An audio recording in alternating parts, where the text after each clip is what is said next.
Okay, welcome all. We'll go ahead and get started here. This is a symposium for forage solutions for southern pastures. Dr. Pat Kaiser from Knoxville, Tennessee, J.B. Daniel from Farmville, Virginia, Keith Tuck from Bedford County, Virginia. Pat Kaiser will be our first speaker. He's a professor and director of the Center for Native Grasslands, University of Tennessee Institute of Agriculture. Our second speaker will be Mr. J.B. Daniel. He's a grazing land specialist. J.B. is the state grazing specialist and grassland agronomist for NRCS in Virginia. Over the last 13 years, he has worked to develop quality training opportunities to maintain a highly knowledgeable and competent conservation field staff. He actively partners with local, regional, and state specialists and organizations to conduct pasture walks, grazing schools, and practical field demonstrations to transfer knowledge of sound principles and management techniques to producers and conservation staff for improved pastures and grazing management and soil health. Mr. Keith Tuck is the owner of Tuck Farms. Keith is a third-generation farmer who went from a conventional tobacco and cow-calf operation to grazing 300-plus days a year. Stockpiling and strip grazing fescue allows his cattle to graze through most of the winter, converting several fields to native warm season grasses, providing more constant forage during the hot, dry summer months. Keith sold all his hay equipment and purchases what he needs for hay. He currently serves as the president of the Virginia Forage and Grasslands Council, president of the Bedford Beef Producers Association, chairman of the Peaks of Otter Soil and Conservation District, as well as a board member of the Smith Mountain FFA alumni. Keith's passion is grazing forages and helping others to achieve that goal by speaking at the Virginia Forage and Grassland County Winter Conference, local cattlemen's meetings, and hosting field day pasture walks at his farm. So I'd like to introduce our first speaker, Pat Kaiser.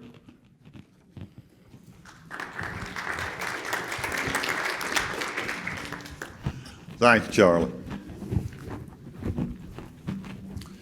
Well, it's good to be here with you all this morning, and I will go ahead and dive into my presentation.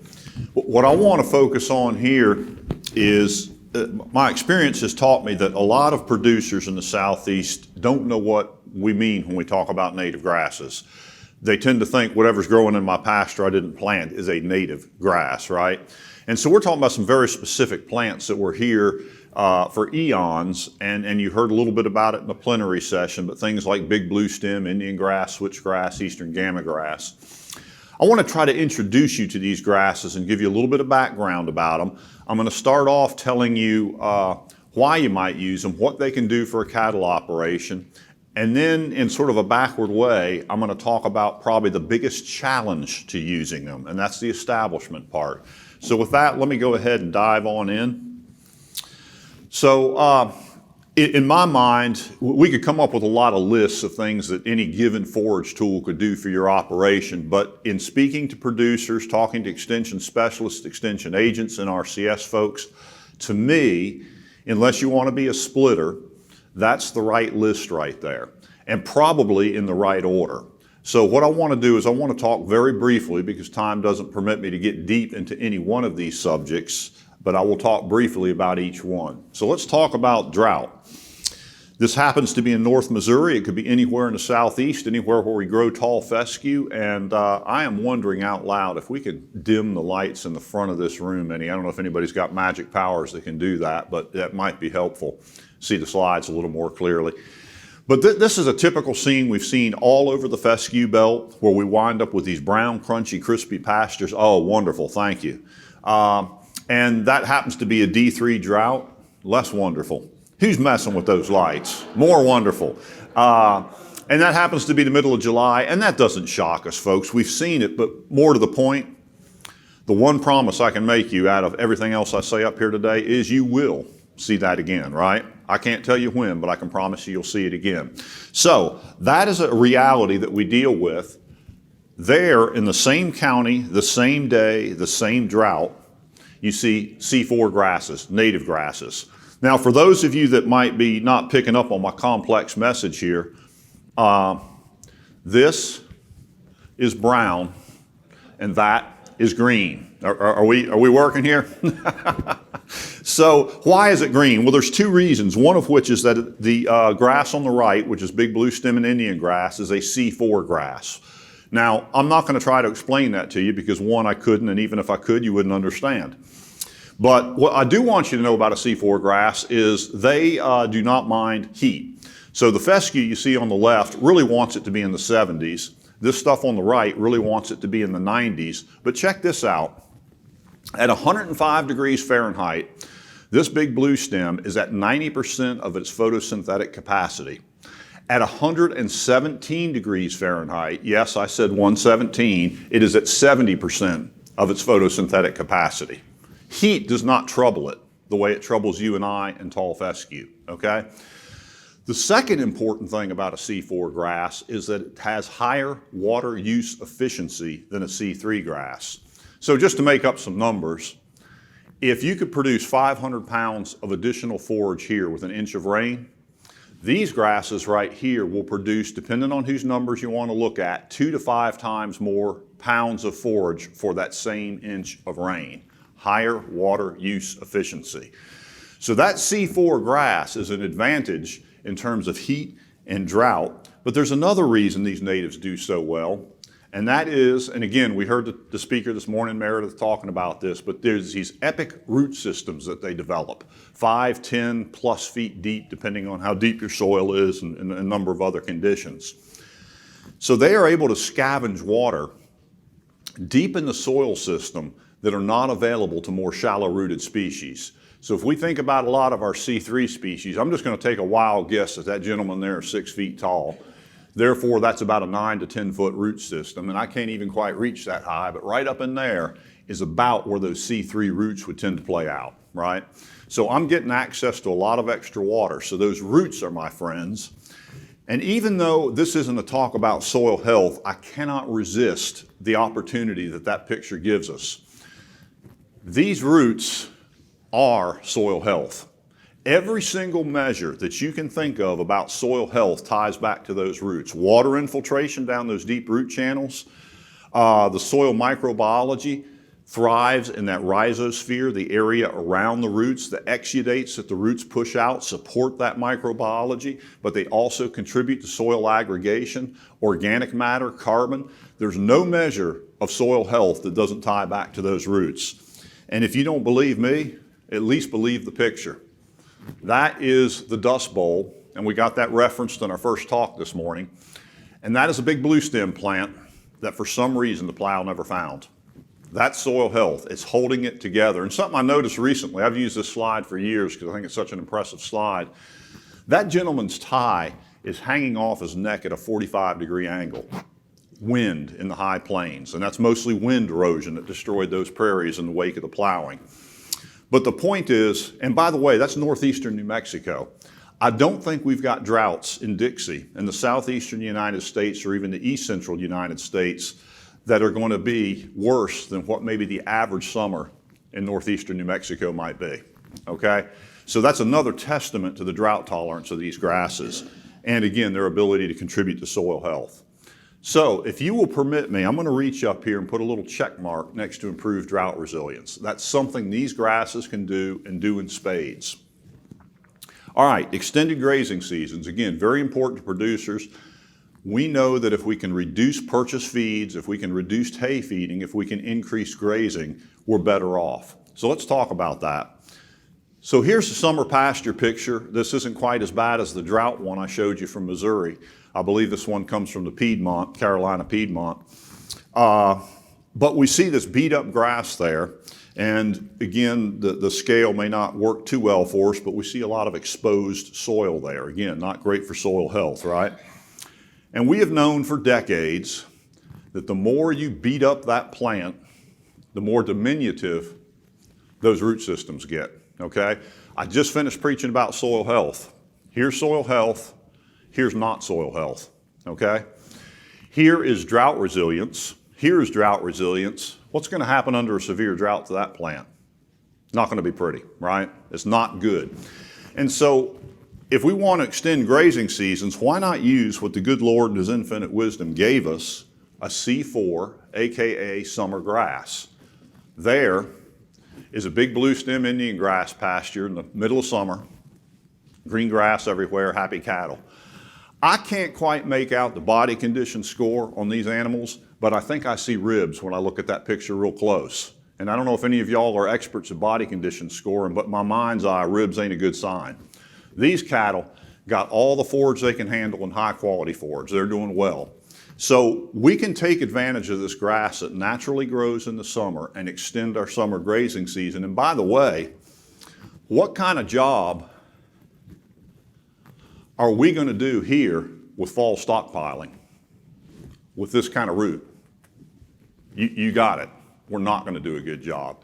If I can get off that fescue and be on that lush green pasture there on the right, that enables me to do a better job of fall stockpiling. Let me tell you another way that these natives can help us extend our grazing seasons. This is an extremely wet field in lower middle Tennessee. Again, at the distance y'all are at and with the screen, it may not be entirely apparent, but that's cypress or sedge, wet weather weeds, right? That lighter green there. What's poking up through it are switchgrass seedlings. This field generally has stayed wet for this producer well into the spring. You pull on your mud boots to walk through this field. He's gotten very little grazing out of it. And for those of you that have planted switchgrass, you know that these late summer seedlings here are not just fighting for survival. They've already won the battle. It's just that the other plants in that field don't know it yet. So 2 summers later, that's what that field looked like. Ample, abundant summer forage that supported that producer's virtually his entire cow herd during the summer, for most of the summer. So he went from very few days of grazing with low quality forage to full summer grazing with very good quality forage. Now there's another way these natives can extend their grazing season beyond wet sites, and that is sorry sites. So here, I've taken you up to eastern Kentucky coal fields. That's a reclaimed strip bench. There's no soil there. There's dirt and rocks, and more rocks than dirt. Now, we don't have high carrying capacity on that site. We're not carrying scads of cattle like that switchgrass was, but you know what we're doing? We're producing high quality forage on a very poor site. So, the worst, most unproductive, most marginal site on your farm, because they're adapted to eastern United States, we can match a native grass to that site and get good production out of it. So that's a second major way these native grasses can contribute to extended grazing seasons. So I'm going to slap a little check mark in there, and let's move forward and talk about quantity and quality of forage. Now on the quantity side, I'm not going to say much other than to point out that because they are C4 grasses, our natives produce somewhere between 50 and 100% more than our C3s typically. So we think a tall fescue producing 2.5 to 3 tons per acre. We think of these natives producing 4 to 4.5 tons per acre. So about 50% to double what they produce. But I've often heard people say, well, you know, C4 grasses, Pat, are not good forages, and these natives are real stemmy, and so the forage quality isn't there. Well, you can think that if you want, but there's a fairly well-known book out there called Southern Forages. And I don't know who in the world wrote that book, but somewhere in that book they make the comment, Don, that the real test for forage quality isn't, and if Jerry Young was with us, he'd be saying amen, God bless him. The real test for forage isn't what we do in that lab, it's what that animal does with it in the rumen. Because all we're doing in the lab is a really poor imitation of a rumen in some respects. But what you can see is with steers, in May and June, we got some gaudy rates of gain. Now, I'm really not wanting to focus on that, although that's money in your pocket, by the way. What I want to focus on is July and August. In July, we still see very respectable rates of gain for midsummer. And I want to point that out because occasionally I hear people saying, well, natives are good, Pat, but you're not going to get but a few weeks of really good grazing in the spring. Well, mid-July is a long way past spring, and we're still getting good rates of gain. I also want to focus on August. Those are not good rates of gain for steers. But what I want you to understand is at that time of year, what is your option? What's plan B? Common Bermuda grass in August? You're not going to do any better than that. In fact, you'll do about half of that. What about tall fescue in August? Again, you'll do about half of that. And more to the point is, I mentioned the stockpiling. Wouldn't it be better to rest that tall fescue in August and get it ready for a good fall stockpile than to beat it up further? So my point is, even if that gain isn't impressive in August, it's still positive, and it's giving your other strategic grass resources much needed rest. So not a problem. But you know, it gets better really. So there's a guy, a real sharp young guy, Dr. Kyle Brazel, some of y'all may know him. Kyle's a great guy, but he had a very unfortunate thing happen in his life. He worked for a guy named Pat Kaiser to get his PhD. Other than that, he's doing real good. But this is his PhD project, or a piece of it. And what Kyle did in that study is he grazed the same grasses you see up there, the big blue Indian, and we recorded the gains through May and June. Now these animals were stocked continuously at a set stocking of about 1.5 steers to 2 steers per acre. These animals were stocked more heavily early on, but in late June we reduced the stocking. This was a crude effort to make a very simple adjustment to match the growth curve of these grasses more closely. I want you to see a couple things here. First of all, the continuous grazing, which was more lightly stocked, showed some of these gaudy rates of gain, much more so than the more heavily stocked. But again, management matters. And I think this is an important detail. Yes, we can get great gain off these grasses, but management matters. So in this case, we had more selectivity. Fewer animals, they could pick and choose, more animals forced to eat everything in front of them. I dare say if we had managed this with some very, very heavy stocking rates and mob grazing, that number would have dropped perhaps to 1.5. I'm just guessing. But notice what happened after late June. These plants started to mature more and more, and we see a decline like we did before in these rates of gain. Not terrible for July and August, mind you, but we see a decline. But something interesting happened here. We reduced that stocking, the grasses were allowed to recover, but we also increased selectivity. In July and August, 1.85 pounds a day. Is there a grass finisher in here? Anybody grass finishing? I see some hands. Shenandoah Valley man, right, Buck? Can you live with 1.85 in July and August? You're trying to grass finish? I'm telling you what, that's the real deal right there. Let me show you a picture to get away from this data. That picture is August 13, that Pastures Eastern Gamma grass. By accident, we imposed this management treatment on it. We hit it too hard in May, June, and early July, realized that we're able to reduce the stocking rate, we didn't destock it, and allow it to recover. Can anybody live with that in August? Is that okay? There's some couple of neat studies done up at Iowa State where they did something kind of like this to both switchgrass on the one hand and big blue stem and Indian grass on the other, big blue stem, and basically reported similar results. Is you hit it hard early, let it recover, and you can get some good late season grazing. So if you will forgive me or indulge me, I'm going to say that those kinds of rates of gain are quality forage, no matter what you might hear anyplace else or what that lab test may lead you to believe. And I am going to put a check mark next to forage quantity and quality as things that these grasses can do for your operation. Now, fescue toxicosis has been written about since the 50s. We figured out what the culprit was in the early 80s. But I feel like a lot of our producers today have grown so accustomed to the impacts of toxicosis that they really don't pay attention. And frankly, I'm not sure that some of them simply don't believe that it matters. I think it's like an embezzler, though. It quietly takes from you. You don't notice it because you don't have anything to compare it to, right? But it's still real, and if we look at some of the data out there, we know that fescue toxicosis can impact all kinds of aspects of our forage program and our cattle program. And again, I kind of like pictures because I'm a simple-minded fellow. My mind doesn't work real well. Cattle in the pond, summer picture. Tiny shade tree right here with a tiny patch of shade. Cattle that aren't in the pond are hanging out in that tiny patch of shade. Now you might write that off and say, well, it's summertime, it's warm, I'd be in the swimming pool if I could too. They got a fever, y'all. And by the way, none of those animals are grazing. Native grasses, no toxins, have ever been documented in them. There's a couple exceptions in there that aren't even worth mentioning, but the point is they're toxic free. And let me ask you, if you're a beef cattle producer, animals in the pond hiding under the shade tree or animals in belly deep grass, which makes more sense to you fundamentally, right? And by the way, did I happen to mention that picture there with the lowland switchgrass, 3 p.m., July 18th, measured 90 degrees Fahrenheit, heat index over 100. What are the cattle doing? They're in the field, they're grazing, right?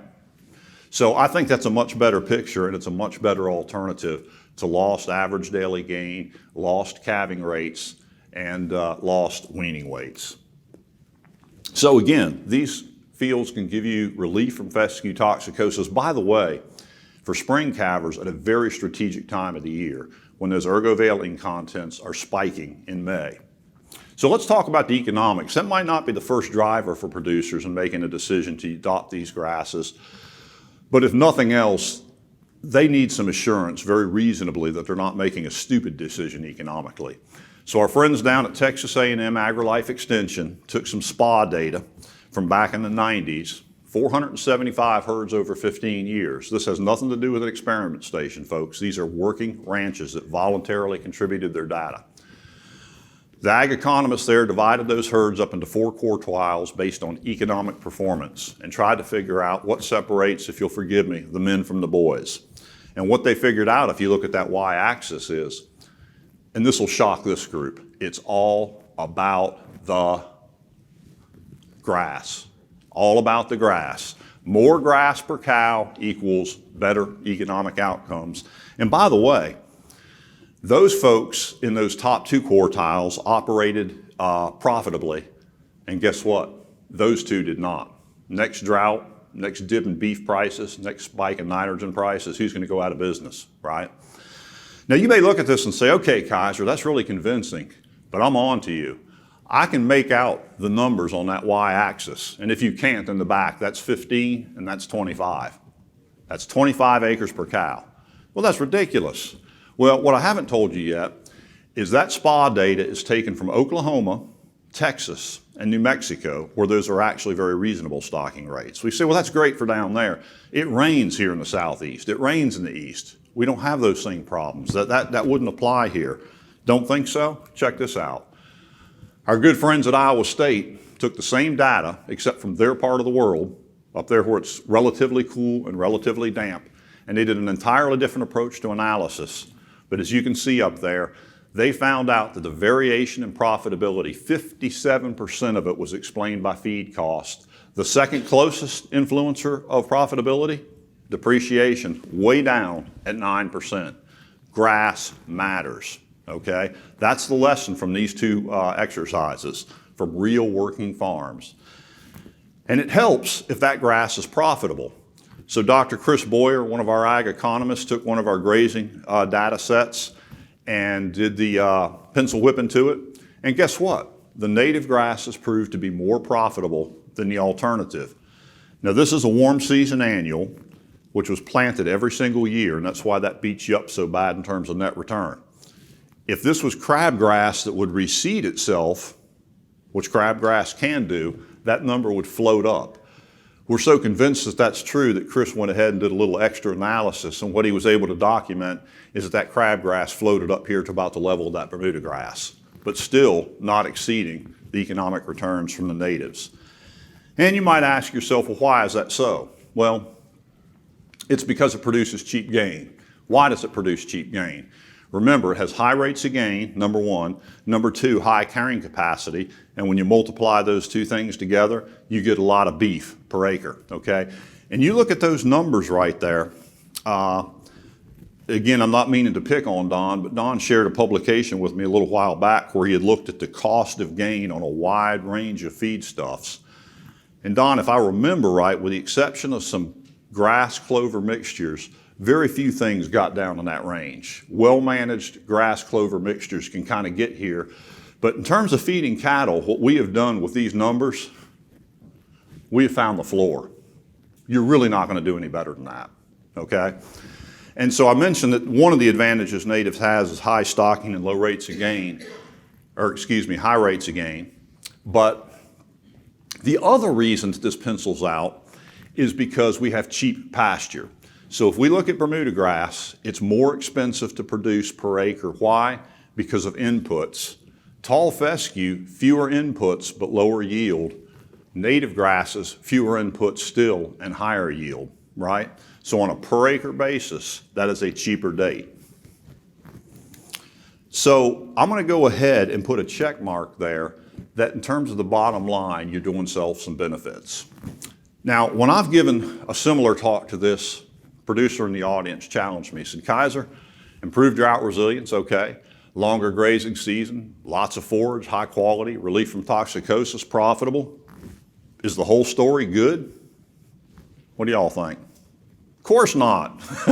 This is life, folks. Of course it's not all good. What's the problem? The single biggest problem, in my opinion, in talking to lots of my agents and lots of different people around the Southeast and East, more than any other single thing, the biggest impediment to adopting native grasses is establishing those grasses. And if I stood up here and I told you that it wasn't challenging, what you would know is that Pat Kaiser is a liar. If I told you it's impossible, you could draw the same conclusion, right? So let's talk about establishment with these last few slides. I put this up here just sort of tick you all off. That's a seedling stand of native grasses. And what I want to communicate to you is you can do this at home. But there's a couple of things that you must pay attention to if you intend to have that kind of result, okay? Let's start off understanding the biology of these species. Small seeded, slow germinating, low seedling vigor because they're small seeds and the seed doesn't store a lot of energy. And then just to add insult to injury, when that seedling finally does come up out of the ground after all those weeks of slow germination, it decides, I don't want to grow up, I want to grow down. Right? I'm all about root systems. Remember the root pictures. So this is a sprinter, or excuse me, a distance runner, not a sprinter, okay? So collectively, what all those things tell us is that these plants are vulnerable to weed pressure. It's kind of like shooting at a big target, which is easy to hit, cereal rye. If you can't grow cereal rye, please quit farming, okay? I've seen it germinate in the back of the bed of the pickup truck. Any perennial grass, by the way, any perennial grass, particularly small-seeded perennial grasses, are a tougher target to hit, and you must pay attention to your agronomy, or you will set yourself up for failure. How do we get there? Real simple. High-quality seed beds. Years ago, Dale Wolf, some of y'all may remember Dale, clean, fine, firm. Clean, fine, firm. Don't ever forget that. Clean, fine, firm. So there you have a no-till seed bed. And you can't make it out too well on that slide, but there's some scattered little bits of green out there. Now, if I was planting no-till corn or soybean, I might not worry about it. But with natives, what do? We kill that. Take no prisoners, have no mercy, make the competition go away. That's what we need to do to be successful. The clean part, we've got some data that we've just put together with one of my current students that shows the detrimental impact of heavy thatch on seedling recruitment, and as little as 1 centimeter, so that's 4/10 of an inch, a little under a ½ inch, can set you back. Conventional seed beds, are they okay? Absolutely. But those old rough, coarse, cloddy seed beds like you see in that picture, that is not a native grass seed bed. Do not plant native grasses into that kind of environment. Instead, you want something like this, hard as a rock. Think 10,000 buffalo just came through. Fine dust, that is a high quality conventional native seed bed. And by the way, it'd also be a pretty good seed bed for seeded Bermuda grasses or alfalfa. Now the other big thing about this competition control, it's not over when the drill goes in the ground. It's not over until that seedling year is over, maybe even until the following spring. Now, some of our species, we can put a chemical called a mazapic down, but for the gamma grass, we cannot. And that's a gamma grass stand with about 100% stand of crabgrass competing with it. But we solved that problem with something called a disc mower, okay? We made the crabgrass go away. We also can have broadleaves jump up on us, whether or not we sprayed or not. And we can make that go away with a rotary mower. But the important thing is you must pay attention and not allow that weed canopy to get up above and stay on top of those native grass seedlings. You must give them relief, or all your hard work can be for naught and you can lose that stand. And finally, just understand that we can spray broadleaf formulations across native grass seedlings if we've got a low-growing broadleaf weed that we cannot otherwise control. But keep in mind, we want to get those native grass seedlings past that 4-leaf stage, if at all possible. Now, I told you good weed control, high-quality seed beds. Here's the other thing that you cannot control that determines almost all of our failures, and that is either too much rain or not enough rain. So you're looking at 2 plantings about 80 miles apart in the spring of 2016. The one on the left, it rained. Went back in August, tremendous stand right there.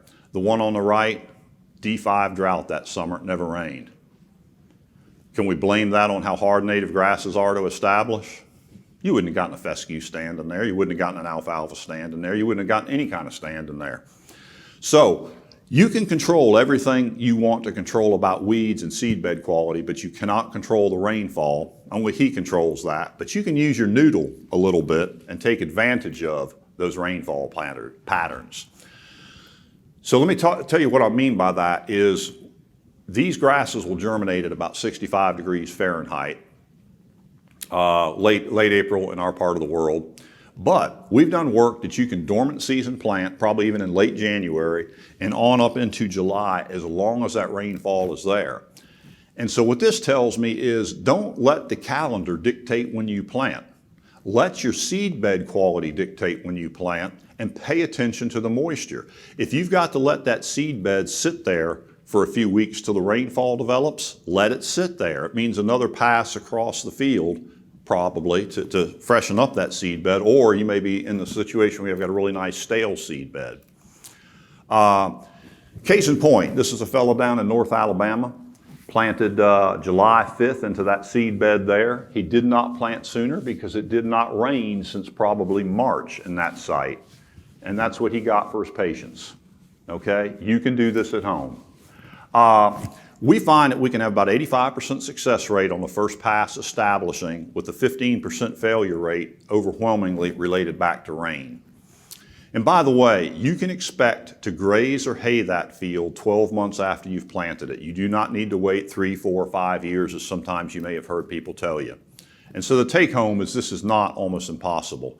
And I know I'm out of time, right? I'm going to give you all a final exam here. A few resources that you can take advantage of. There is a book that some guy wrote that's available for sale, a mere $25 out in the corridor. Real comprehensive, thorough book on native grasses. If you have some interest in that, I really encourage you to get it. And we're going to take a final exam real quickly here. Which of the following, this entire test is one question, so you better get it right. Which of the following most accurately characterizes the difficulty of establishing and managing native grasses? Climbing Pikes Peak, 7,400 foot net elevation gain, 14,000 feet summit, no oxygen.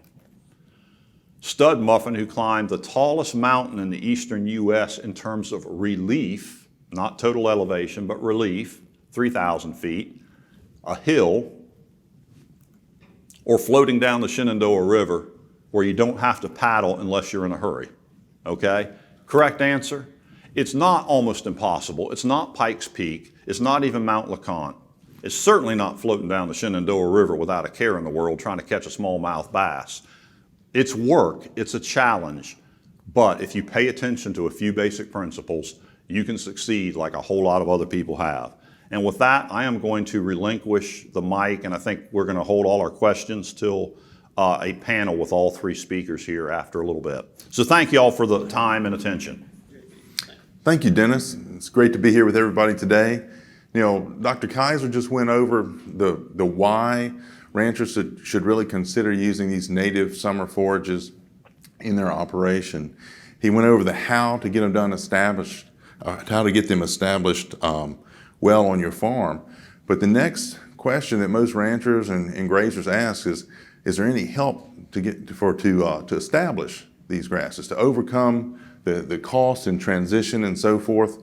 So I want to point out, not only has Dr. Kaiser done the research and the education work and demonstrated this across the state of Tennessee, and it's carried over into other southeastern and upper south states, but the federal government has recognized the benefits of native grasses. They recognized them many, many years ago, but there's a renewed interest in establishing native grasses on your working lands. Okay, they recognize that planting these native summer forages, it's just a climate smart practice. It helps build resilience into your ranching operation, it helps minimize risk of loss of available feed in the summer, and increases the consistent production of palatable forages for your grazing livestock throughout the season. Now, I skipped over one there. They also recognize other associated benefits of these in addition to that of your production system. But by transitioning more turf-type cool season pasture grasses to these native grasses, basically it establishes many, many acres of habitat on your grazing operation. There are certain species of ground nesting birds, such as the grasshopper sparrow, eastern meadowlark, and the bobwhite quail, that use these native grasses as nesting and brood rearing habitat. The interesting thing is, it was, 15, 20 years ago that the federal government realized that it was compatible both for livestock and these wildlife species to be managed on the same land acre. Prior to that, any federal funding that came down to establish wildlife habitat basically restricted the use of or production on those acres where it was spent and established. Okay, so if you establish that wildlife habitat, then you couldn't graze it, you couldn't hay it, and so forth.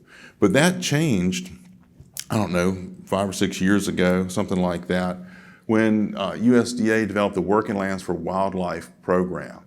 Now, this is fairly new to the eastern United States in the last 4 or 5 years, but they basically started this out west and had tremendous success with ranchers on rangeland for certain wildlife species of concern.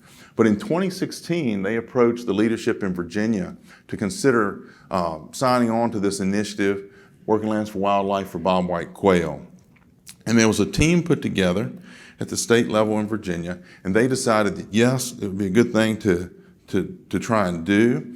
And some of the wildlife biologists in the state actually went out to Dr. Kaiser's Center for Native Grasslands Management, and they learned from him in the field, as you can see here in this picture. And it's like a light bulb turned on for these biologists. Instead of just being focused on this pristine nesting habitat, they realized when they saw it firsthand that these lands can be managed both for production and for nesting habitat for all these ground nesting wildlife. So they came back energized and ready and willing. So the challenge was for them figuring out at the state level how to take the findings of the research and demonstration that Dr. Kaiser had demonstrated and weave that into the technical resources and develop it into a program to really help incentivize farmers to get these established on their ranch. So they developed a simple technical note that focused on specific native grass species that were palatable to the livestock, that were productive and adapted to the regions of Virginia where they were going to be planted. They specified seeding rates in the planting windows that would provide the most success. And then just a one-page front and back technical note. They also provided a list of native grass seed companies and contract planters that would help farmers get these established, that just help pave the way and so forth to them. And then finally, well, not finally, but next, the big thing was changing the mindset of a lot of the conservationists and extension agents across the state. Okay, because for 25 years they'd heard that, oh, these grasses are only good for wildlife. Okay, and you can't graze them, and cattle will graze them out. Well, that just wasn't so, and our biologists understood it.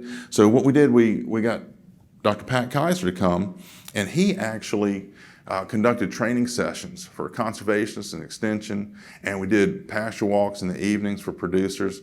And literally, he gave them the understanding, and with his can-do attitude, his confidence that he transmitted to the audience that yes, we can do this if you go at it the right way and you control competition and everything that he already explained to you.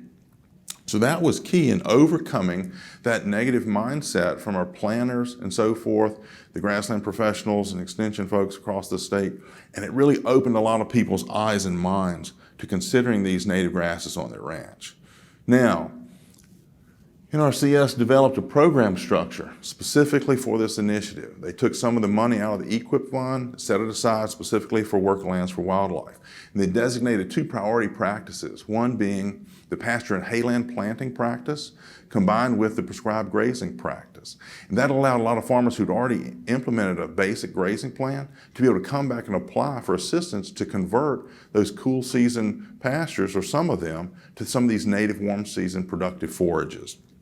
In fact, there's incentive payments provided through this program, and the cost range, depending on the practice, between $240 and $327 per acre.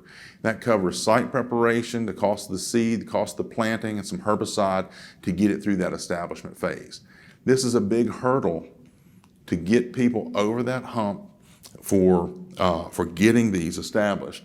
You tack on to that a prescribed grazing payment of about $25 per acre up to 3 years, and that helps encourage the management of these grasses under a grazing plan once that gets started.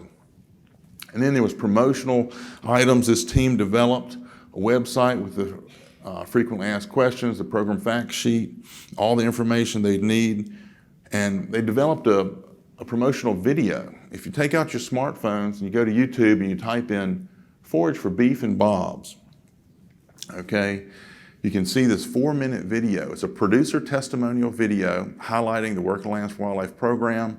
This producer's had switchgrass on 20% of his grazing acres on one farm that he has for many years. And he just gives you that personal testimonial of what it's meant to him and how it's really helped him get through the droughts of the summer and that summer slump of forage for many, many years on that farm. So this is available for anybody to utilize and share. It's a great tool for our grassland professionals that are in different offices and localities across the state, working with landowners like this one here who's asking questions and invited that conservationist out for a field visit. They're out there, they're driven up to the pasture. He's got the program fact sheet, and he's showing him real time on his smartphone that producer testimonial video. And for some people, that's all it really takes to give them the comfort to say, yes, I want to do that. But in addition to that, actually the Grassland Coalition partnered with the Virginia Forage and Grassland Council this past year to put on several pasture walks at both research centers and private individuals' farms. And by doing that, they were able to get nearly 50 people at each one of these pasture walks this summer who were interested in these native grasses, but maybe hadn't seen them up close and hadn't been able to talk to a landowner about it personally.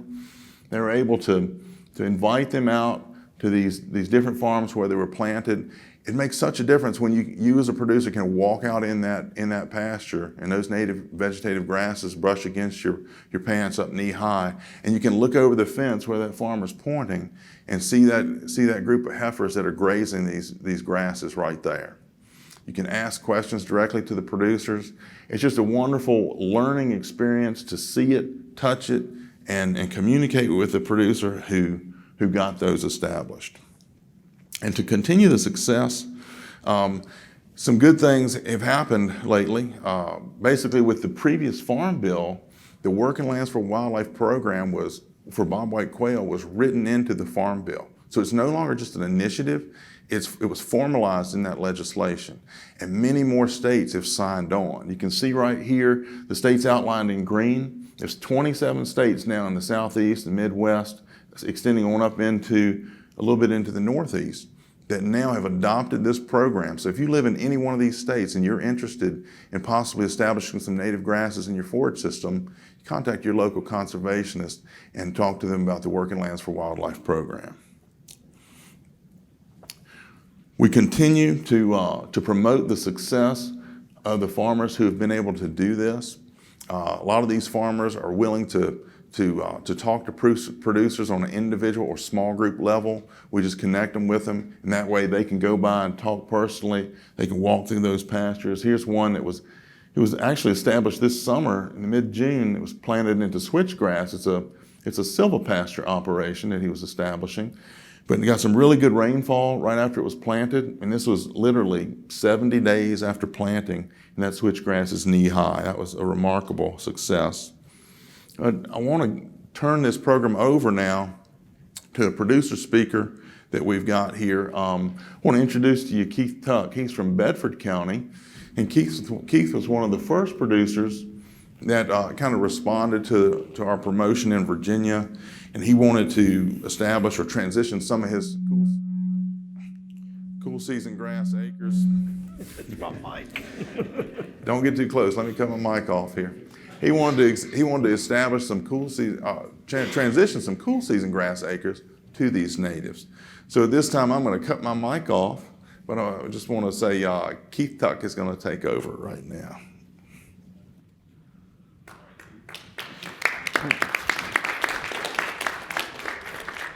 All right, thank you, JB. As JB said, I'm from the central part of Virginia, Bedford County, right near where y'all might have heard of Roanoke or Smith Mountain Lake. I'm about a mile from the lake. And some of the reasons that I was looking into getting into some warm season grasses, during the summer, when they put the lake in the 60s, it changed the weather pattern. Just that big open body of water, so now we don't hardly have any rainfall in the summer, or very sporadically, you know, because it's so hot and dry. You can see them coming, but then they turn and follow that lake and they just won't cross over it. So I was looking for something, and I tried summer annuals for several years, and they were doing fine. They done some okay, some not, but I got tired of planting something every year, you know, trying to get it all established and everything going. So I needed something to meet my needs. And I heard about the Working Lands for Wildlife program through JB at one of the Soil and Water conferences in Roanoke a few years ago. And then following winter at our annual winter conference for the Virginia Forage Council, Dr. Kaiser was there speaking on the warm season grasses, and I was like, I think this is the way I need to go to this. So I talked with JB about it, and all, and he's got me hooked up, and we got to going. So in March of 2019, I planted. This is an old tobacco field. It'd been out of tobacco for, I don't know, maybe 15 years. It had some annuals in it and stuff, but my whole life, basically for 40 years, as far as I can remember, was in tobacco. So it was cultivated to death. And I planted this. I didn't put any fertilizer or anything down. You can see we done a kill spray in the fall with Roundup, and it fallowed over the winter, and then we come back and seeded it with a Carthage switchgrass in the end of March, and at 8 pounds pure live seed per acre at about 1/4 inch deep. And then you can see the switchgrass seedlings growth are starting. This is in June, so this is what, about just over 2 months, 70, 80 days later. You can see the rows coming up there, and starting to get a lot of weed pressure and stuff, but it's doing pretty good. So that summer, it grew. Of course, I had a lot of foxtail and crabgrass. This is in late July, and the picture on the right, as you can see, that's my finger because I'm texting and driving, or photographing and driving, I guess you could say, on the tractor. And but I called JB and said, what do I need to do? You know, I got all this crabgrass and foxtail and stuff, and he said, clip it as high as you can, which is about 14, 15 inches, my bush hog would go. and I just knocked it down. That way we could allow that sunlight to penetrate to get down to the switchgrass and kind of cut out some of the competition.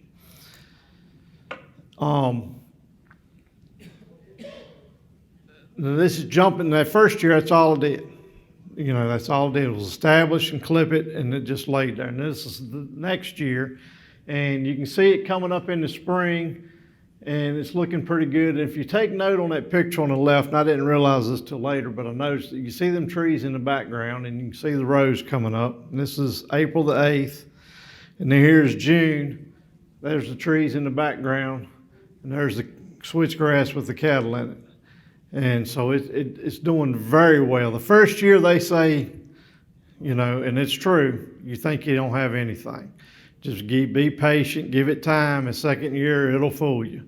And like Dr. Kaiser was saying, establishment, I drove myself crazy I was going up there every couple days looking for germinating plants. You know, I'm used to fescue or something in a week.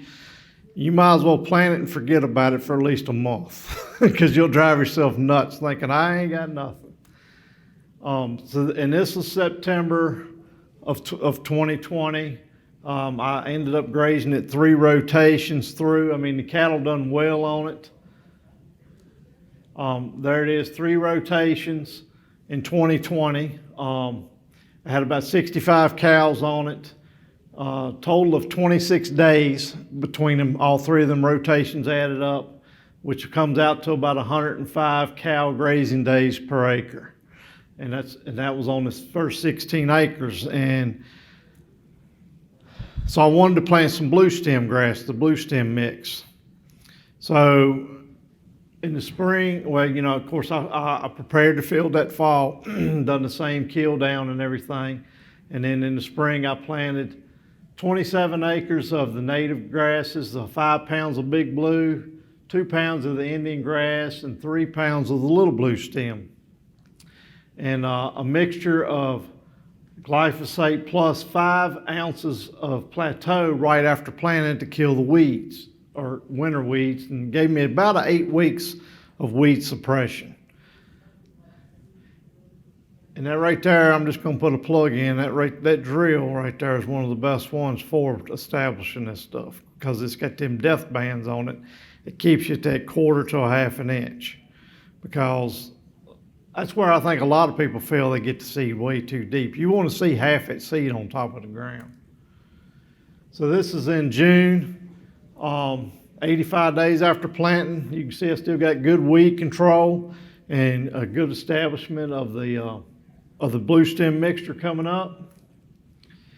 And I had the same issue with this as I did in the switchgrass previous year, a lot of foxtail, and so we done the same thing. We clipped it high at about 15 inches, and this is in, does it say? Yeah, but August 6th right there is when I clipped that field. September the 8th after some timely rains, same field. I mean, you can see that now. You can see the blue stems and the Indian grass and everything. I mean, it just took off like a rocket. So that was the establishment year of that, of course, and so now with 40 acres or over 40 acres of it, the cattle are loving it. I mean, they're doing great on it. Here's the blue stem mix this past June on grazing them. That's heifers on my left field. There's a little bit of flea bane in there, but after the first grazing, I went through and just clipped it a little high and knocked that down, and I didn't really see it come back. It was mainly just the blue stems, and so it done really well this year. So I got a total of this past year of 3 rotations. I had 20 acres of the blue stem mix and 16 acres of switchgrass, and this was for my cow herd. 65 cows, I got about 70 cow days in graze per acre.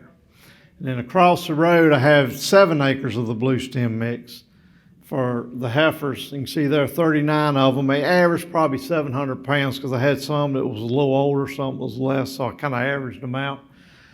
About 111 heifer grazing days per acre. So I thought that was very well. It saved me from feeding them, you know, some hay this summer and stuff. I mean, a month of grazing there that kept me from feeding that hay. So at the end of the season, this is in October, it had been grazed like a couple weeks prior to that, but you can still see it's growing. It's a good 10 or 12 inches when I graze it. I try not to graze it below about 10 inches, maybe the top of my boot, and then I move them out. And then, once it gets back up close to knee high, I'll roll them back in there again and just keep rotating them like that. So it's still, it's putting out seed heads. It's got some time left before the killing frost to do a little, temperatures are getting lower, so it won't grow as fast, but it'll still kind of come back. I just try not to overgraze. That's one of the key things. My dad planted Caucasian blue stem back when I was in high school. And I remember traditionally, it was planted in June or something like that, if I remember right. And of course, we were really dry. It was hard to get established. It only lasted a couple years, but part of it was you take it until it's gone, then you move the cows. That's just the way he grazed things. And it just killed it out. And on Dr. Kaiser's advice, you could get in there earlier, end of March, 1st of April, and plant. And this is what I've done the last 2 years. And I've also done it for several other local producers that's getting into this. I've seeded for them and all had well-established stands. So it's not hard to do once you get it figured out. It's easy to do. So, and like I said, working with the Working Lands for Wildlife, JB had mentioned, they help cost share on it. So it's not a whole lot out of pocket. Yeah, you get some out of pocket, but they'll pay you back a lot of the cost. So that's the end of mine.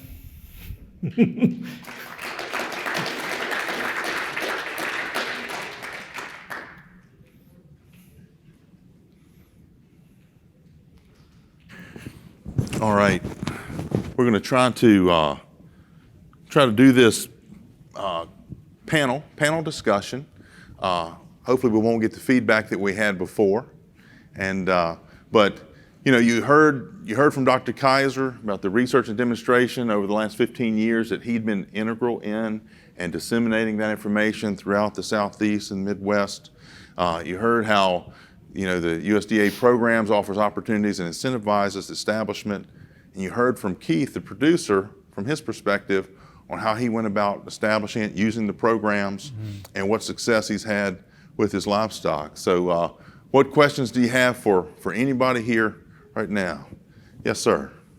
What do you have to do to meet the wildlife requirements for the program? For the program itself, as far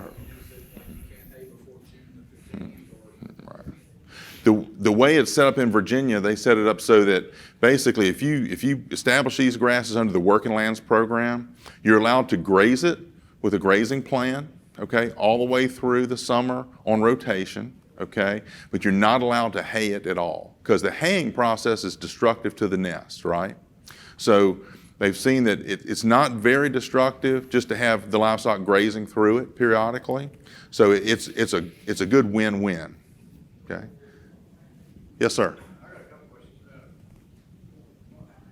How are you managing this ground in the fall? What can I do with this? Can I drill right into this in the winter, you said, or just need to lay fallow? Is this on? We've actually done several studies where the quick answer is yes, you can plant winter annuals into it and get away with it. A couple of cautionary notes is one, I would not put annual ryegrass in there. Number one. Number two, I would not do it until the stand was well established, about the third year. And the third caution is, seeding a annual grass into an established sod isn't just like falling off a log. And it's not a cheap date, and you don't get but so many grazing days out of it. But the option is there, and it can work. And one other thing we've done, we try to learn from people outside Tennessee every now and then. And, out in the Great Plains, they graze this stuff all winter long, right? I mean, this is their winter stockpile. And we've done it with heifers and graze the dormant material during the winter. Now, under the wildlife program, we probably don't really want to see it beat down, but just from a production standpoint, you can do that. I think that's what's kept me from, not so much the initial cost, what's kept me from it is the fear of overgrazing it. I put 2 or 3 years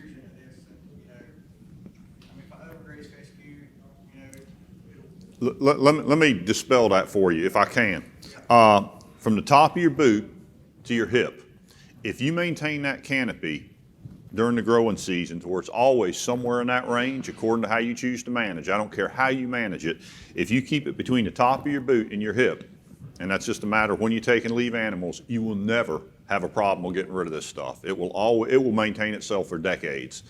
The problem we get into is when we graze it down tight and we think it's orchard grass or Bermuda grass or Caucasian blue stem, and we think the dirt is what we ought to be seeing. That's where we run into trouble. And one other thing, this stuff can be overgrazed as a tall growing grass, but it's not frail, it's not fragile. You can graze this into the dirt as long as you don't keep grazing it into the dirt. It will recover with rest. So if you have an absolute train wreck, rest is your best friend. It will recover. But top of your boot to your hip and you will never go wrong. And in the dormant season, we're not damaging it. You could almost disc it, please don't do that. You could almost disc it in the winter and get away with it. I sold my disc. One more in the back. Have you ever tried or had any success with broadcasting the seed to try to get it established? How do you handle that? High quality seed bed, try to roll it in if you can. I heard somebody, I think it was the gal on the plenary, talk about trampling it in. I've heard of people out in the Great Plains doing that, but good seed soil contact. So if you're going into a sod, please don't try to sow it. High quality conventional seed bed. Do you have to mix a carrier in with the seed? It helps. What have you found that works? Pelletized lime. I think you've used that some. Yeah, if you prepare that seed bed and you cultipack it and firm it up, and then we've mixed about, I think it was 15 to 20 pounds of pelletized lime per pound of the fluffy seed of the big blue Indian grass mixture he was talking about. It's very fluffy, but we've mixed it at that ratio and it broadcasts pretty well. And then we just follow that planting just with another pass of the cultipacker just to firm it right into the surface. And that seemed to work pretty good. When's your calving season? Have you seen better response of calving, fleshier and breeding up better than? My calving season's in the fall, so they're not grazing it or they're coming off of it the last time, right time they're calving. I hadn't really seen a difference yet because I ain't been my second year into grazing it, but my plan is, and going back to his studies showing the rate of gains, I wean my calves in May. And we have a sale now that we do a 60-day wean vaccinated sale, so I would sell them like end of July. Plan is to put them, of course, cows in one of the fields, the calves in another field, and let them graze that for them 60 days to get that gain on them, to get the most premium I can out of them at the stockyard. Yes, sir. Okay, Pat, as you know, and I think probably everybody that's really knows, with fertilizer prices have gotten alarmingly high recently. And I'd be interested in hearing any comments you would like to make about the fertilizer needs of the warm season and native grasses relative to the Yeah, absolutely. So I'm going to start off with pH, even though it's not fertility, but it matters. If you're north of 4.8 or 5.0, we have no data whatsoever, by the way, including seedlings, that indicate to us that we need to elevate that pH. Anybody here ever seen broom sedge on your farm? I know Keith has not. If you can grow broom sedge, remember, why is it growing? Because the pH is low, right? And maybe some of the nutrients. So that's the story on pH. K, absolutely no relationship to yield in our trials, and we got a 5-year trial on K. A little bit of evidence coming out that switchgrass might like a little bit of K, but yield response is pretty negligible. Phosphorus, all these native grasses, I went back to school and got a PhD. I don't know if y'all knew that. So I'm going to use a PhD word right now that I've been waiting for a week to use, and y'all are so lucky you're going to get to hear it. These native grasses are obligate mycotrophs. Okay, what does that mean? They get their phosphorus from mycorrhiza. 90% colonization rates on these things, 80%, 70%. Phosphorus, they're relatively impervious to. Nitrogen. Do native grasses like nitrogen? Quick answer, yes. 60 to 100, maybe even 120 units is profitable at old prices, right? Pre-20, whatever year I'm in, 21 prices. 60 units would absolutely be profitable, 100 probably profitable. Gamma grass, you probably could have gone to 180. With the current prices, I haven't tried to recalculate it, Don, but I am confident that probably getting above 60 units is not to your advantage. If you can get by with a productivity at zero in, great, but I promise you, you will see and feel the bump off that 60 units. Dr. Kaiser, just to follow on to that, if someone was going to try and get through without adding nitrogen application, could they expect to get 70 or 75% of yield, of the annual yield without it? Yeah. You will see somewhere in that neighborhood. That's probably a pretty good estimate. Okay. Yeah. It's a lot less sensitive to nitrogen than Bermuda. So if Bermuda with zero in gives you 40%, something like 75%. No, not explicitly. Some of the folks out in Arkansas recently published a paper on that. But again, you got your organics, you got your N in there. The P is, again, not really that big an advantage to you. It'll soak up a certain amount of it, luxury consumption, but not necessary. And if I was putting a lot of poultry litter out there, I'd probably want to be paying attention to the soil P levels. Charlie? We're into our third year establishing. What is your thoughts on feeding hay on? We've been scared to do that. I think you're right. Depending on what you're feeding, but warm season perennials, I don't care whether it's Bermuda or the natives, but the natives more so are vulnerable to cool season encroachment. And so you got a lot of fescue seed in there that's going to start to encroach. And your Bermuda is going to, you know about range management. You got increasers and decreasers. When cattle are in a pasture with big blue stem, Bermuda grass is invisible to them. It's something you walk across to get to whatever the last bite, thinking about the Caucasian, that last bite of big blue stem they can find before they worry about the Bermuda. So it is going to increase in a native grass pasture if it gets started. And so we know Bermuda is something we don't want to be feeding in there. And then you got the weed seed issue. So now one exception might be lowland switchgrass, which is one tough son of a gun. I've even recommended that for winter sacrifice areas for producers because I believe it can take it. Yes, sir. Your seed source that you use as you plant that, where do you get your seed from? Well, there are a lot of conservation. Yes, the question was, where are you getting your seed from that you're using in these mixes? There are lots of conservation seed companies available. Is it the seed from this ecotype, or is it just from the closest one that you can? The vendors will tell you where it's from. There's probably 20 or 30 or 40 ecotypes on the market that may or may not get close to where you're from, and there's all kinds of improved might be a little strong word, but selected cultivars that have been released out there that are broadly adapted. So our webpage, JB's webpage, will have vendor lists on there. And they'll have varieties of like your switchgrass or your blue stems, and it'll say what does good in your area or your state.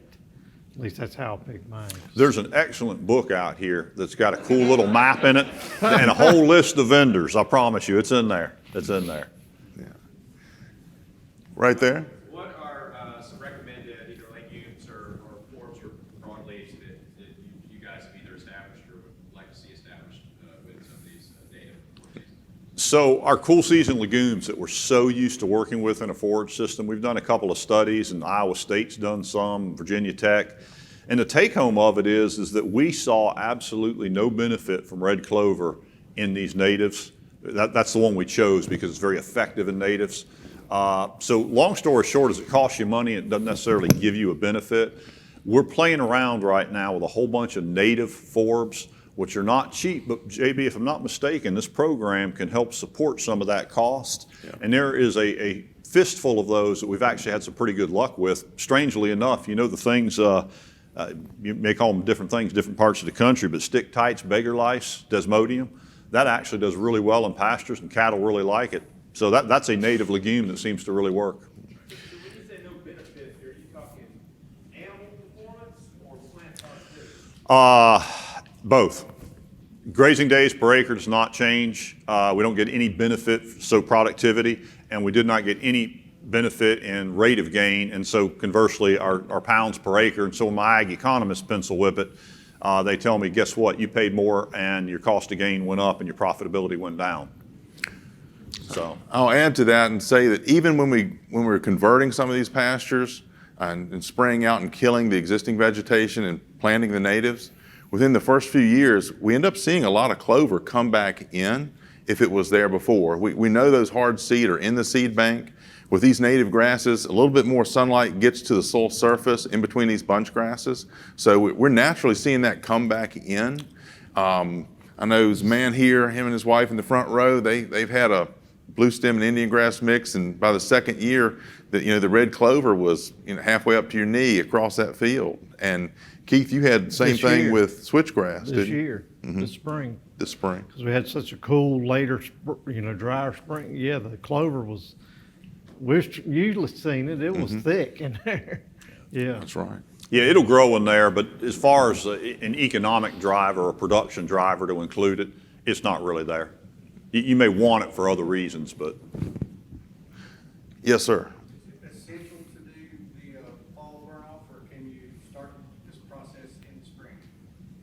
you can start it in the spring. That last slide I had up there, John Jennings, forage agronomist from Arkansas, those stands that very last picture I had he started in the spring. But again, those same principles apply, scorched earth policy. But we are much more effective controlling fescue in the fall than we are in the spring. And I don't know where you're at physically, but if you've got some Bermuda grass, Johnson grass, and you do all your control in the spring and try to plant, say, in April in front of those grasses, which haven't even woken up yet, you're going to get your kicked. Mostly fescue. Yeah, but so fall control is certainly preferable.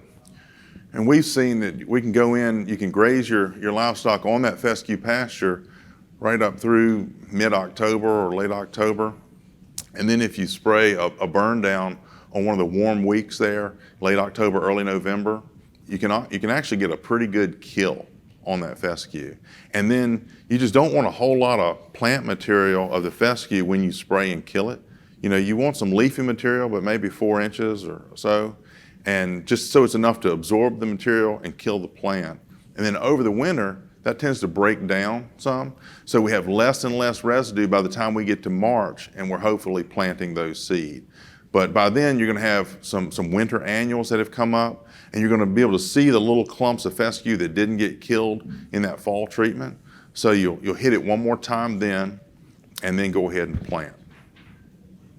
And if you're concerned about soil erosion over the winter or lost forage production, we've demonstrated that you can go out there and plant a winter annual cover crop, but it's going to be real important, back to what JB said, is when it comes time to plant and expect seedling emergence, you're going to have to be very aggressive about grazing that out. We don't want a lot of material out there, but you can go through a cover crop. Again, avoid the annual ryegrass.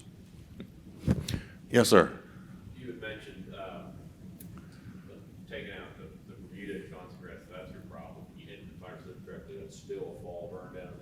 Yeah, we can get our best control on those warm season perennials probably starting in August. And the advantage of starting, you can get a decent kill later in the fall, but the advantage of doing it in August is you get the opportunity, won't always be there, to get a second whack at it. And back to all this competition control. If you're thinking one and done, you're living in a fantasy world. You're not killing this crap on one pass, whether it's tillage or chemical. You got to be thinking 2 to 3 passes to really beat that stuff into submission. Yes, sir. So you talked about the native grass having a good impact on the biology of the soil. Isn't all this tilling and going out there and burning down, isn't that having a negative impact on the biology before we start trying to get the grass to grow? Yep, sure is. Sure is. To mitigate that? Well, some of the cover crops, you hear about with the novel fescues, the spray, smother, spray strategy. That certainly works here as well. I mean, it's almost identical, and that's what we just referred to. I guess the way I look at it is, if you're going to do this tillage or spraying, yes, you're taking a step backwards, but it's a longer term investment. And I will argue till I'm blue in the face that the virtue of having that warm season grass in place in the summer means that those 30 or 60 days, 90 days, you're not grazing the cool season, they're getting healthier and you're improving the soil health on those acres as well as the acre you planted the native on. So I think your net benefit, it's one of those things where, you know, it's a short-term pain for long-term gain. I noticed Duff didn't mix the Eastern Gamma with the other three. Have y'all got kind of experience on that? Y'all cultivate the Eastern Gamma alone, or? We tend to, yes, and the reason for that is its maturity date is earlier than the other natives. It comes on sooner, and I could show you pictures. There's a book out there that's got this picture in it. I'm sorry. It's a great guy, but wrote it. But that picture, and same thing with switchgrasses now, is I can show you a picture of a switchgrass plant or a gamma grass plant this tall, gone to seed, and down around your ankles is the big blue stem. So that grazing pattern, if a cow has got the choice of a 6-week-old gamma grass leaf or a 2-week-old big blue stem leaf, I can tell you which they're going after. So, but gamma grass is a fine grass, and so is switchgrass, but they're going to, from a production standpoint, be a whole lot easier to manage as single species crops. We found in our region of Virginia, if we mix the big blue stem and the Indian grass at about the same rates now, that the big blue stem comes in powerful early in the summer, and then the Indian grass comes in a little bit later and extends on through the summer. So that tends to be a really good combination.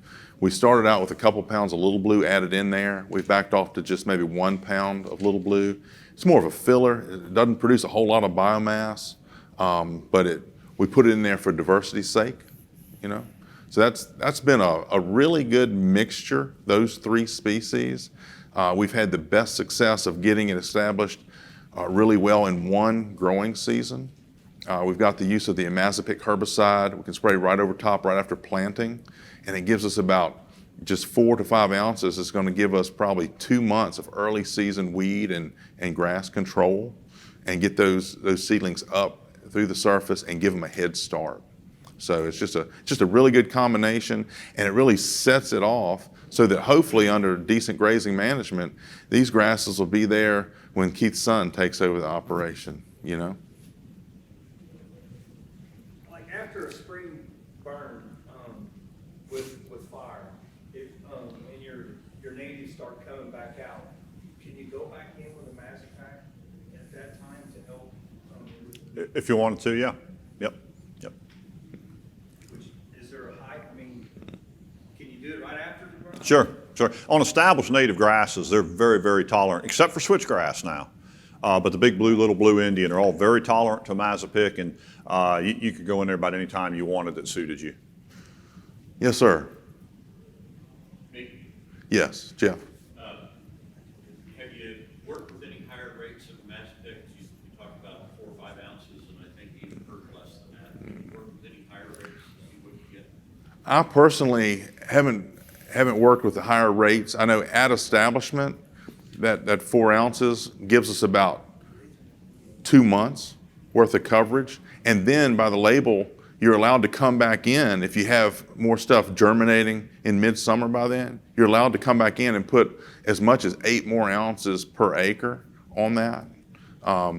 But you have different options. Just look closely at the label, make sure you're using on the right species, and you're not putting it on switchgrass or Eastern Gamma.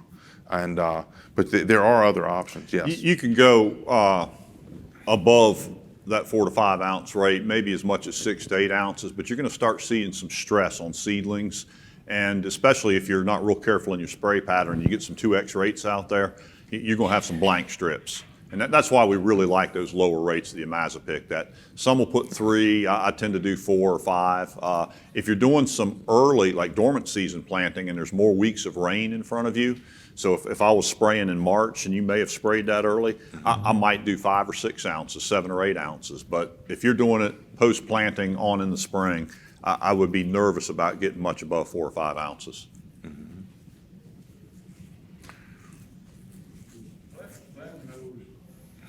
Natives in, say, the end of the winter time, in the proper seed bed, the proper conditions, just leave them there until the soil warms up enough and the moisture comes Oh, yeah, absolutely. Yeah, yeah, yeah. Personally, with a lot of the producers I've assisted in getting them established, if they're in where we are in Virginia, if you're planting in late March to early April, then and you get the seed in the ground, the soil, like you said, is too cold at that time for them to germinate, but it's wet, but they're going to sit there, and then as soon as the temperature and the conditions are right, they're going to germinate, right? And we've got almost all the rainfall for the whole growing season ahead of us to water and establish those plants. Sometimes the timing doesn't work out like that. Sometimes we're pushed till June before we can get them in the ground, but then it's just much more risky as to whether or not we're going to have a soaking rain to really get those seeds germinated. It can happen. It just, the timing has to work out exactly right, but it's a high percentage of success where we are if we're planting them in March to early April. Did you have a question, sir? Yeah. While a lot of us really enjoy using a drip torch, fun and recreation, but might address the issues and not necessarily a showstopper. Yeah, so that's a good point, Michael. So native grasses are highly fire adapted. Out in the Great Plains where we heard plenary talk this morning, but between the Comanche and the Lord, that place burned every other year probably, right? And these grasses love fire, okay? And I promise you, if you ever have a chance to burn them safely, you will like it. In fact, you might even get addicted to it, right? So please keep an eye on him.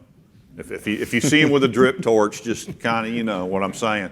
But understand that in your mind, if you're saying, I can't plant these because I don't want to burn or I can't burn on my farm, you need to disconnect that from your mind. From a wildlife standpoint, I'd like to see you burn them. From a forage production standpoint, there's many advantages to burning them. But you can grow my family owns a quarter section of native range out in the Great Plains. Hadn't been burned in 50 years because it's not part of the local culture. And there's a real pretty native pasture right there, okay? So you can have native grasses without fire. It's better to have fire, but it's not essential by any means. So. And the rotary mower, Keith, do you ever use the rotary mower to go back and you're grazing at a stubble height of 10 inches, so you accumulate, especially if you got switchgrass in there, you maybe set it back a little when it's dormant. When it's dormant, Over the winter. I have, Stubble height, does it accumulate on you? no, I mean, I haven't went back and done any clipping while it was dormant or anything. On those plantings historically that were just managed for wildlife, where there's no grazing impact, you're not eating or grazing the biomass, we would see it become a lot thicker and residue build up a lot thicker. But these on the working lands where we're actually grazing and utilizing a lot of that biomass, it's going through those animals and it's just not accumulating near as fast. Yes, sir. Talk about that 10-inch stubble height. Talk about how that would impact potential hay cutting. Can you cut this stuff for hay? Yeah, so grazing, there's been a lot of literature out there about 8-inch, 10-inch residual heights on these grasses. What I'll tell you is a lot of that research was developed up in places like Nebraska and Iowa, and up there, that makes sense. The reason I always tell folks that top of the boot thing, so maybe more like 12, 14, 16 inches even, is here in the Southeast, we got these things called weeds, and you open up that canopy, and I can show you some real good data on that, the weeds will explode on you, okay? And the grass is more vigorous. The other thing is you may have heard a recommendation with native grasses about a 42-day rest period following grazing, also from up there and from those same studies that we're looking at 8-inch residual heights. So if I'm taking it down to 8 inches, I'm opening up to weeds and I may have to wait a lot longer to re-enter. And that's why I strongly recommend getting up here more like that 12 to 16 inch, depending on the species. Quicker recover, fewer weeds. Back on haying, since we're disturbing it only once or twice, typically twice per season, what we want to do is just get as high as we can. And so our standard recommendation for hay is 8 inches. And a lot of producers say, oh, get out of here. You can't get that mower up to 8 inches. Yes, you can. And did I mention but never mind. with a whole bunch of information in there about how to get that mower height up. You can, I promise you, you can get your mower height that high. So you're just gonna cut it at an unusually high. At an unusually high height. Yep. Skid shoes is the best answer, I think. So, we good? I don't know where we are on time. I guess we're right at it. We got about 5 minutes. We can, if there's any final question, we'll be glad to take it. If not, we'll wrap up right now. Well, let me, one last little preaching, just for my part, to put a sharp point on this, is native grasses are challenging to establish, but not a whole lot more challenging to establish than other small seeded perennial grasses. And you can do it if you pay attention, and you pay attention to the rain as well, number one. And number two is they're more challenging to manage the grazing than things like Bermuda grass, for instance, which is pretty easy, or even hot fescue. But again, remember that canopy height. It's all about the leaves, folks, more so than even rest. And so this can be done, and what our research has shown us is I can produce good forage, and by the way, God's little critters, JB talking about working lands for wildlife, God's little critters can prosper in that kind of management, where we're just managing for forage. They get along. So if you're interested in doing any of this on your ranch, definitely seek some technical assistance at a minimum, and maybe some financial assistance from your USDA Service Center through NRCS, and tap into some of these resources. Don't get in a rush to do it. It's like cooking good barbecue. If you rush it, it's going to be tough, and it's not going to be any good. There you go. I like that. I like that. So plan it out ahead of time. Make sure you're on schedule, the right season, and do it right, okay? Thank you. Closing words of wisdom? Don't forget to check out his book out there in the lobby. That's right. Thank y'all.